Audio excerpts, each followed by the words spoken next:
നമുക്ക് ഒരുപാട് യൂസേഴ്സിനെ ഒരുമിച്ച് മനസ്സിലാക്കണമെന്നുണ്ടെങ്കിൽ എന്ത് ചെയ്യും? നമ്മൾ ഇൻഡിവിജ്വലായിട്ട് നമുക്ക് അവരുടെ അടുത്ത് പോയിട്ട് ഇൻ്റർവ്യൂ ചെയ്യാൻ വേണ്ടി സാധിക്കുമോ? ഇല്ല.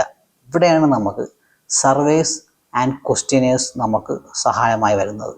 അപ്പോൾ എന്താണ് സർവേ അല്ലേ? സർവേ എന്ന് വെച്ച് കഴിഞ്ഞാൽ സെറ്റ് ഓഫ് സിമ്പിൾ ക്വസ്റ്റ്യൻസിന് നമ്മൾ ലാർജ് നമ്പർ ഓഫ് പീപ്പിളിലേക്ക് അയച്ചു കൊടുക്കുന്ന ഒരു രീതിയാണ് ഈ സർവേ എന്ന് വെച്ച് കഴിഞ്ഞാൽ.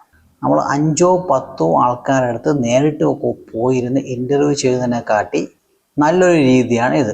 അതായത് നമ്മൾ ക്വസ്റ്റ്യനേഴ്സ് പ്രിപ്പയർ ചെയ്തതിന് ശേഷം ഈ മെത്തേഡിലൂടെ നമുക്ക് 100ലധികം ആൾക്കാരിലേക്ക് നമുക്ക് പെട്ടെന്ന് എത്താൻ വേണ്ടി സാധിക്കും. ഇത് അവരുടെ ബിഹേവിയറും ഡിസിഷൻ മേക്കിങ്ങും നമുക്ക് പെട്ടെന്ന് അറിയാൻ വേണ്ടി സാധിക്കും. എക്സാമ്പിളായിട്ട് ഇപ്പോൾ നമ്മൾ ചെയ്തുകൊണ്ടിരിക്കുന്ന ഈ സ്റ്റേജസ് എന്ന് പറയുന്ന ആ ഡിസൈൻ പ്രോസസ്സിൽ നമ്മൾ കുറച്ച് ക്വസ്റ്റ്യൻസ് തയ്യാറാക്കിയിട്ടുണ്ട്. അതിൽ വരുന്ന കുറച്ച് ക്വസ്റ്റ്യൻസ് ഇതൊക്കെയാണ്. How often do you take staycation? What matters most? Price, location or amenities? Do you prefer booking through mobile or desktop? What frustrates you when booking an app? ഇതുപോലത്തെ കുറേ അധികം ക്വസ്റ്റ്യൻസ് നമ്മൾ 500 പേർക്ക് നമ്മൾ ആദ്യം അയച്ചു കൊടുത്തു.